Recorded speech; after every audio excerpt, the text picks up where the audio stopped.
వారి ఆదేశాల మేరకు దీన్ని ఎఫ్ఏసీగా నాకు అప్పగించడం జరిగింది. సో ఆ ఆర్డర్స్ ప్రకారంగా నేను జాయిన్ అవ్వడం జరిగింది ఎంపీలో. సో ఇక్కడ ఉన్న ప్రజలు కావచ్చు, రైతులు కావచ్చు, లేదా విద్యార్థులు కావచ్చు, వాళ్ళ పని కోసం ఆఫీస్కు వచ్చినప్పుడు వాళ్ళకు ప్రతి సర్వీస్ కూడా టైం బౌండ్ ఉంటుంది.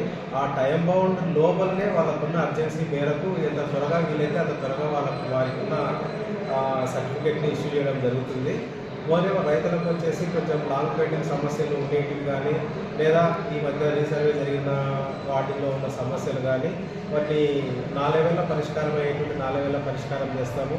తర్వాత పే ఆఫీసుల ద్వారా పరిష్కారం అయ్యేటువంటి పే ఆఫీసు కార్యాలయానికి పంపించి అక్కడ స్పీడ్గా డిస్పోజల్ అయ్యే విధంగా ఉంటాము. రైతుల సహకారంతో అది కూడా మాకు సాధ్యమవుతుంది. కొన్ని విషయాల్లో 2-3 రైతులకు మధ్యలో కూడా కొంత పెండింగ్ ఉండడం, వాళ్ళ మధ్య డిస్ప్యూట్ ఉండడం కూడా సమస్య అనేది ఒక కన్క్లూజన్కి రాకుండా ఉంటుంది.